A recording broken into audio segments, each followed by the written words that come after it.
Magtaas ang kamay, wala pang na-receive na regalo. Ha? Magtaas. Sabihin mo sa katabi mo, regalo ko ha. Wala pang na-receive yun eh. O sabihin mo, regalo ko ha. Ha?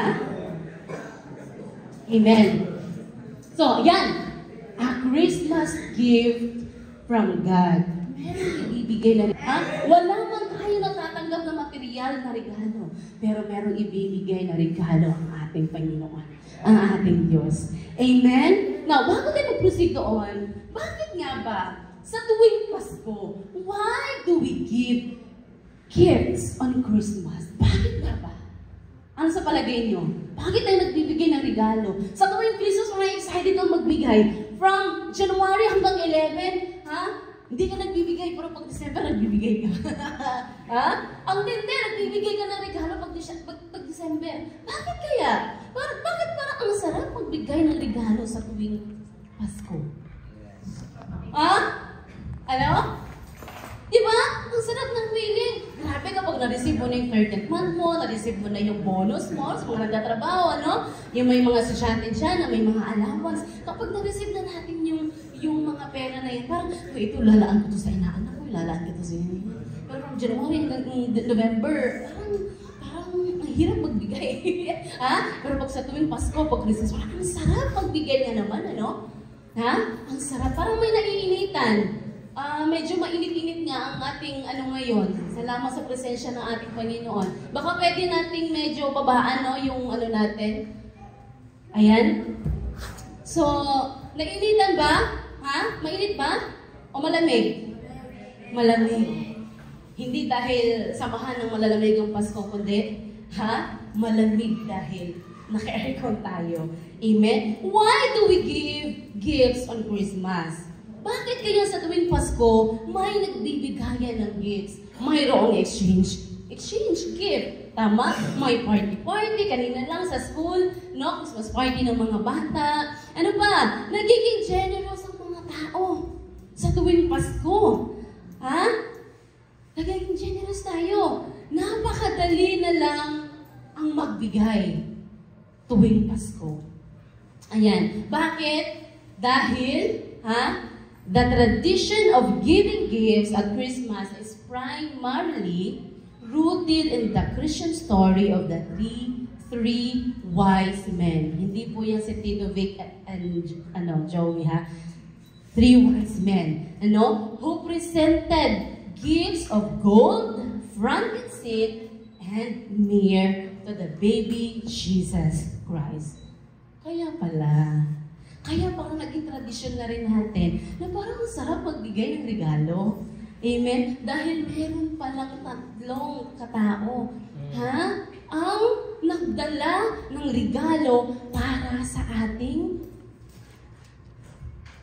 Jesus. Amen? Imagine, ang layo nila para lang mapuntahan kung saan si Jesus ipinanganak. Pero, ganun pa man, kahit napakalayo man, parang kayo. Saan tayo galing? Kami, malayo pa kami. Bacolor, Severa pa kami. Sino ba yung mga malalayo dyan? Pero alam nyo, kahit ang lalayo nila, galing sila sa malayo, at malayo din ang pupuntahan nila, may bit-bit silang mga regalo para kay Jesus. Ha? Kaya nagiging tradisyon na natin, hindi lang dahil Pilipino tayo, pero sa buong mundo, nagiging tradisyon natin ang magbigay ng regalo. Nagiging tradisyon na natin ang maglaan ng gifts para sa taong yan. Di ba? Kahit na sa pag-open ng regalo, kahapon lang nagpunta ako sa ninang ni Tasha. Sabi niya, pakahabilin niya, yung regalo na to, kailangan i-open lang to sa 24. Nagiging tradisyon na! Sa 24, para pag sa 24, pag Christmas na midnight, meron naman siya may i-open. Tama ka naman, ano? Kasi pag ako, kaya din ba? O baka ako lang, pag may nagbigay sa akin ng regalo, sobrang na-excite ako, binubuksan ko na kaagad, hindi ko maninihintay yung Pasko. Ako lang ba? O baka kayo din? Ha? Ganun ako ka-excited eh. Di ba man Pasko, pero gusto ko nang buksan, na-excite ako. Pero, yun nga, dahil tradisyon nga, ang sabi, abilin ng kanyang ninang, buksan mo na lang yan kapag midnight na 24. Oh, naalala ko, last year, nagsibo kami, doon kami nagpasko, bit-bit ko yung regalo ng bata, at doon ko inopen. Iba ka naman yung feeling, ano, na kapag binuksan mo talaga kapag Christmas na, Christmas gift, ano? So, alam niyo po ba, ito lang, para sa akin lang. Ano, para sa akin lang to. Pero baka para sa inyo din, ano? Kaya sila nagbigay ng regalo, yung tatlong katao, ha? Kay Jesus. Why? Dahil meron ng naunang nagbigay. Meron ng naunang nagbigay. Kaya sila nagdala ng regalo nila. Why? Dahil meron ng naunang nagbigay. In John 3:16, for God so loved the world that He gave His only begotten Son, and whoever believes in Him shall not perish, but have everlasting life. Tonight, merong tatlong regalo na ating matatanggap. Number 1, love. Sabi mo sa katabi mo, love. Baka sawi sa pag-ibig ang katabi mo. Sapat na si Lord. Sapat na ang pag-ibig na Lord para matanggap mo ngayong Kapaskuhan. Ha? Yung mga sawi dyan sa pag-ibig, huwag na lang kayo magtaas ng kamay. Pero, enough na ang pag-ibig ng Diyos para matanggap mo ngayong Kapaskuhan. Amen? Kaya hindi mo kailangan mag-senti-senti dyan. SMP ako ngayong Pasko. Samahan ng mga malalamigong Pasko. Huwag kang mag-senti ng ganyan. Ha? Tandaan mo, meron isang Diyos na nagmamahal sa iyo ng totoo. Amen? Huwag na mag-senti-senti. Ha? Sapat na ang pag-ibig ng Diyos sa atin. Amen? The gift was the result of love. Ang regalo ay resulta ng pag-ibig. God loved the world, and that was the result. He gave. Binigay niya. Amen? And that's the result. Parang ang hirap magbigay sa tao kung hindi mo mahal. Pero dahil mahal tayo ng ating Diyos, ibinigay niya ang kanyang kaisa-isang anak para sa atin. Amen. At ngayon, nakakaranas na tayo ng pag-ibig. Kaya kung bakit marunong na tayo magmahal sa kapwa natin, ha? Dahil unang regalo ay pag-ibig. Love. Notice the word love. Hinighlight ko yan, loved. For God so loved. This speaks of the magnitude of love of God. Kalawak, kaano kalaki, kaano katindi. Amen. This speaks kung gaano kalawak, katindi, kalaki ang pag-ibig ng Lord sa atin. No? He did not just love. He so loved. Woo! Hallelujah! He did not just love. He so loved.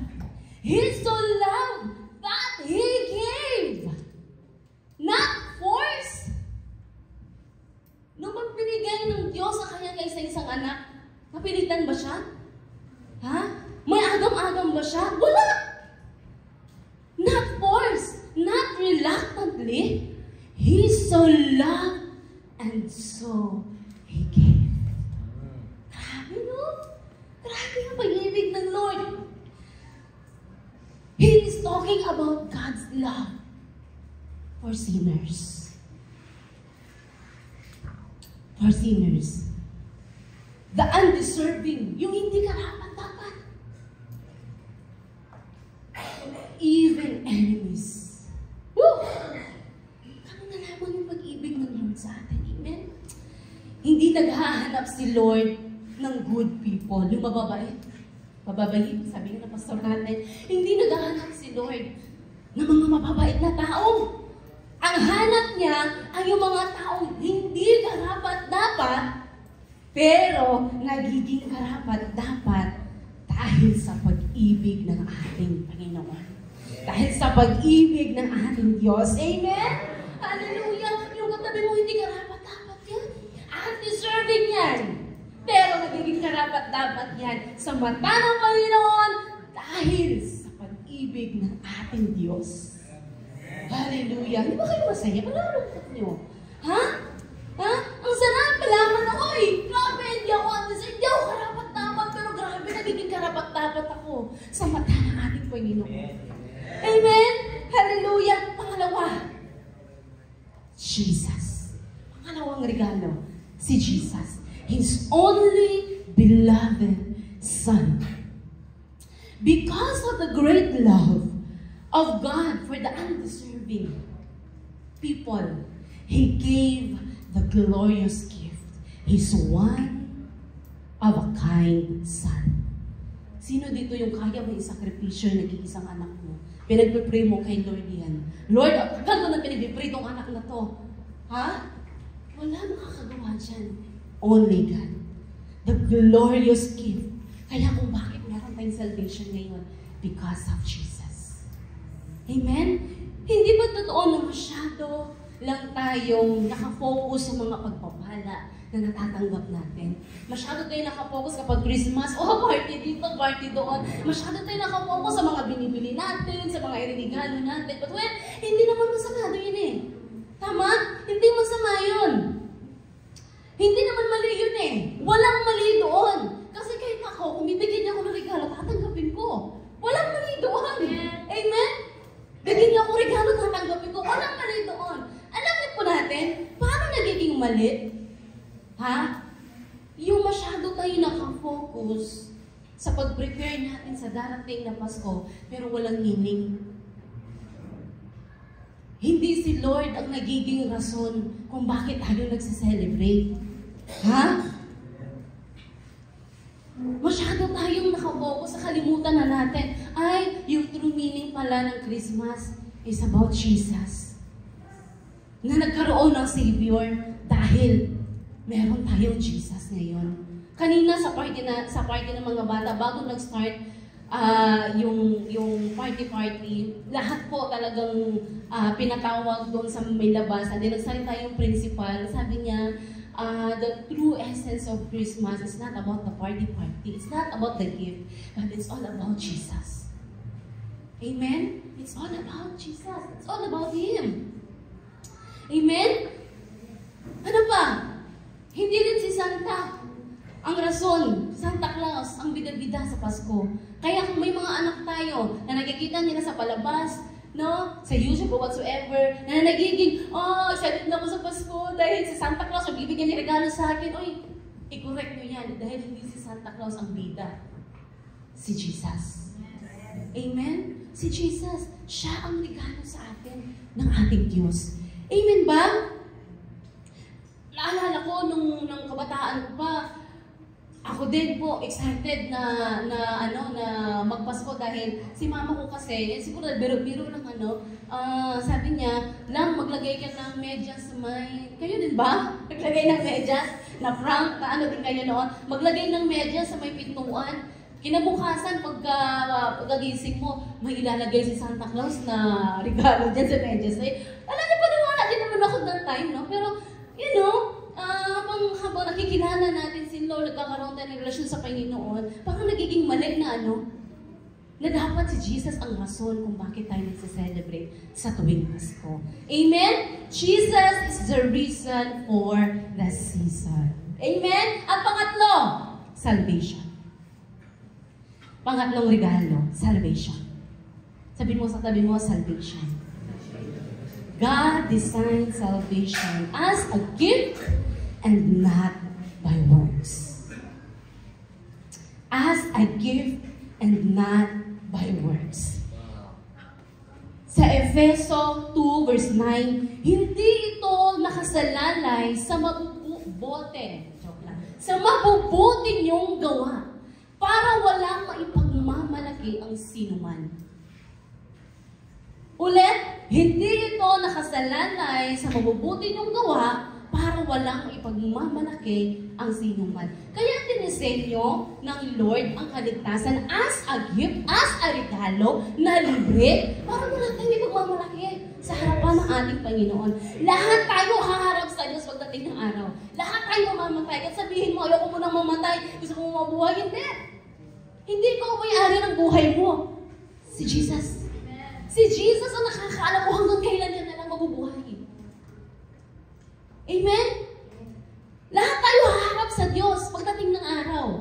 Hindi mo pwedeng ipagmayabang sa Panginoon pagdating mo, oh Lord, sa lupa, ang dami kong dinunik, ang dami kong binigay na dilata na sa nanta ng bagyo.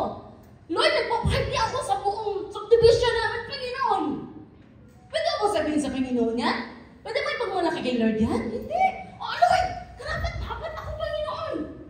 Sa kaluwalhatian mo dahil ginawa ko ito.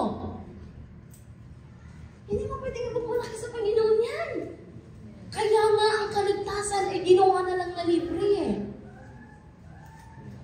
Kaya nilang ginawa na libre ang kaligtasan para wala tayong pwedeng maipagmalaki.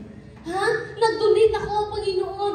Dinulungan ko, Lord, yung mga kapatid ko. Nakaahon sila sa kahirapan ngayon. Dahil yun sa akin. Ha? Hindi natin pwedeng ipagmalaki yan. Lord, nag-pledge ako sa church ng pera para lang maitayo itong church building namin. Lord, di ba? Deserve ko naman na makasama sa kaluwalhatian. Hindi pwede natin ipagmalaki yan, mga kapatid. Hindi ko sinasabi na huwag na tayo gumawa ng kabutihan. Ha? Dahil kung bakit tayo nakakagawa ng kabutihan ngayon, dahil mayroon na tayong Jesus sa buhay natin. Hindi niyo ba naaalala? Noong mga panahon na wala pa tayong Kristo sa buhay natin, wala pa tayong Jesus sa buhay natin, ha? Pangit-pangit na ugali mo. Ang pangit na ugali natin. Ha? Ang bilis natin mainis. Hindi na tayo mapagbigay eh. Nung wala pa tayo kay Kristo. Ha? Ang pangit. Ang pangit ng buhay natin nung wala pa tayo kay Kristo. Amen? Bukod sa ang pangit-pangit na ng ugali natin, ha? Napakadamot pa natin nung wala tayo kay Kristo. Pero dahil meron na tayong Kristo sa buhay natin, mga kapatid, napakadali na lang gumawa ng kabutihan. Napakadali na lang gumawa ng mabuti. Diba?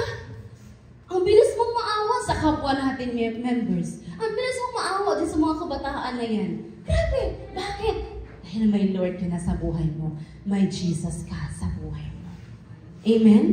Yes.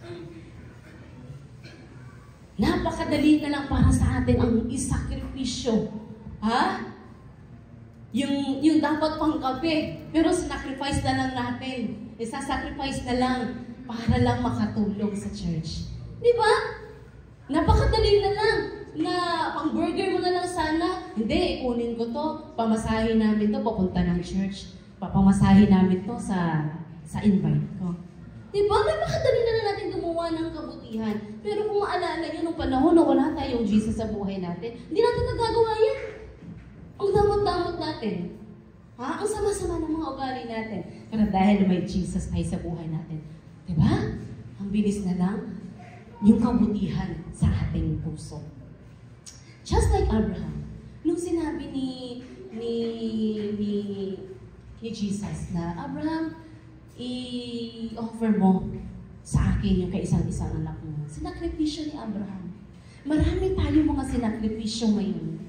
Hindi lang natin napapansin yung time, yung effort mo, na hindi mo naman nabibigay yun noon nung wala pa tayo kay Lord eh. Yung effort mo magpunta rito sa Simbang Gabi, pang day 4 na, pang 4 na araw na, grabe sakripisyo yan. Hindi mo pwedeng gawin yan kung wala kang Jesus sa buhay mo. Amen. Ha? Hindi po ba? Again, wala tayong pwedeng ipagmalaki sa ating Panginoon. Wala tayong pwedeng ipagmalaki sa ating Diyos. Kaya ang kaligtasan, ang salvation, ginawa na lang na libre. Ginawa na lang na libre. Na ngayon ang tanong, when to secure salvation? Kailan natin pwedeng makamtan ang kaligtasan? Ate Che, kailan ko po pwedeng makamtan ang kaligtasan, Ate Che? Saka na lang po siguro na magtatapos ng Simbang Gabi. Saka na lang po siguro. Next year na lang po. Mag-New Year resolution naman po ako eh. Next year ko na lang po tanggapin yung kaligtasan, Ate Che. O kaya bukas na lang po, Ate Che. Busy pa po kasi ako eh. Bukas ko na lang po tanggapin yung kaligtasan, yung salvation, na libre na ibinigay ng ating Diyos. Well, ikaw bahala. Pero, ang sabi sa 2 Corinthians 6 verse 2, today is the day of salvation. Bakit today? The reason why it is today, because tomorrow is judgment and it's too late to be late. Hebrews 9 verse 27. Ang kamatayan ay parang isang magnanakaw yan. Kapag ba magnanakaw, nagpapaalam sa inyo? Magnakaw ko mamayang alas 12 sa inyo, nakawin ko yung motor nyo. Huwag mo nang ilang kasi nanakawin ko eh. Ganun ba? Ang kamatayan parang isang magnanakaw yan. Hindi mo alam kung kailan darating yan. Kagabi lang umuwi sila, Sister Marite, sa bahay nila. Magpa-park na lang, binunggu sila. Nang tanong, buti nga yung nagbanggay, buhay pa eh. Eh kung namatay yun, nakakatiyak ba tayo? Na kay Lord sila? Kay Jesus sila? Hindi. Napanood ba yung trending ngayon na mag-iina na umuwi galing US? Taga-balay-balay bukid nun sila. Umuwi galing US, pauwi na sila ng bahay, bigla silang binangga ng minor de edad na driver. Namatay yung nanay nila. See? Ang saya-saya pa nila. Galing US. Nag-e-enjoy pa sila. Makikita mo yung mga pictures nila. Napakasaya nila. Pero, ano nangyari? Na-disgrasya. See? Ang buhay natin ay parang isang magnanakaw. Hindi natin alam kung kailan kukunin ng Panginoon ang mga buhay natin. Yung buhay na meron ka, hindi sa iyo yan. Hiram lang yan. Galing sa Diyos yan. Yung buhay natin. Pagkamatay natin, judgment na agad. Wala nang chance para tanggapin mo si Lord. Pagkamatay natin, nawala tayo kay Kristo, walang salvation, judgment na kaagad. Hindi mo pwede, Lord, sige na, tanggapin na kita ngayon. Lord, nagmamakaawa ako. Ayoko maranasan itong dagat-dagat, ang apoy na ito, yung impyerno na ito. Lord, ang init dito. Sige na, sasama na ako sa'yo. Tatanggapin kita bilang Diyos sa tagapagligtas. Hindi mo na magagawa yan. Pag namatay na tayo, pag natigok na tayo, hindi mo na magagawa yan. Kaya nga, the reason why it is today, because tomorrow is judgment. Hindi natin alam kung anong mangyayari bukas sa'yo. Hindi mo alam anong mangyayari mamaya paglabas natin. Dito sa lugar na to, hindi mo alam kung buhay ka pa ba. Hindi natin alam.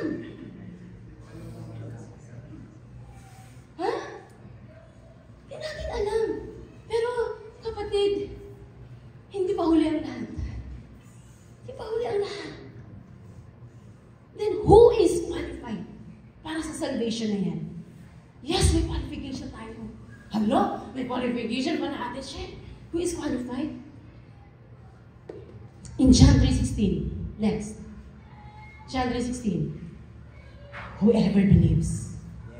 Kung sino ang mga naniniwala. At sino yung whoever na yun? Whoever includes the sinners, the murderer, the liar, the cheater, the backbiter, the marites, the poor man and the rich man, or anybody who confess and believe on the Lord Jesus Christ. Whosoever believe on the Lord Jesus Christ shall be saved. At kung ikaw yun, doon sa nabanggit ko, at kung wala man doon na nabanggit, you are qualified. We are qualified to receive the gift of salvation.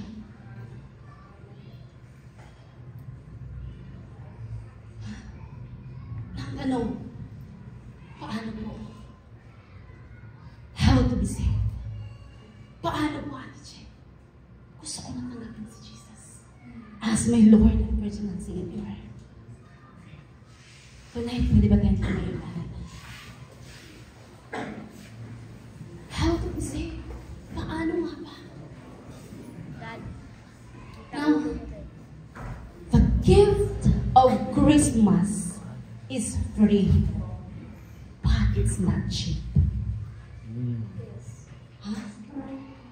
Hindi chibibay. Ang regalong kaloob ng Panginoon, the gift of Christmas, the salvation of Christmas is free. Kahit free pa yan, pero hindi yan cheap.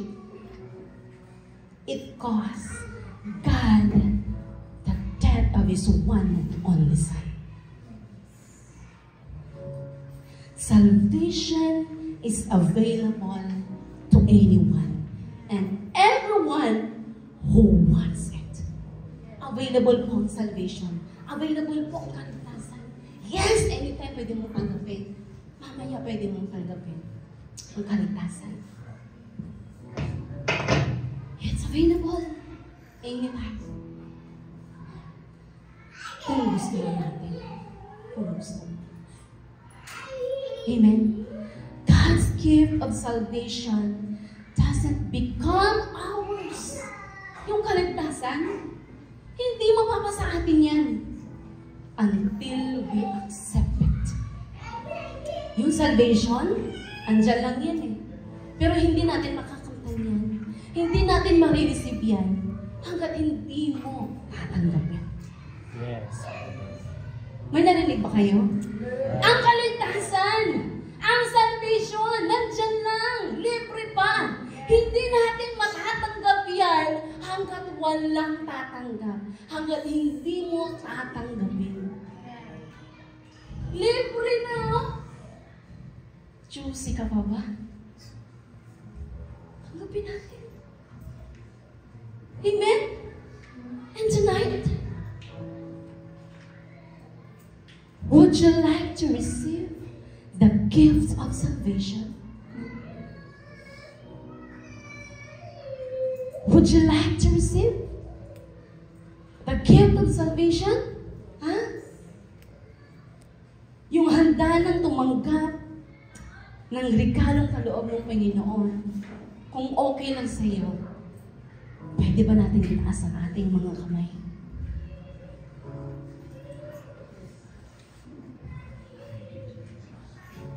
If you want to receive the gift of salvation,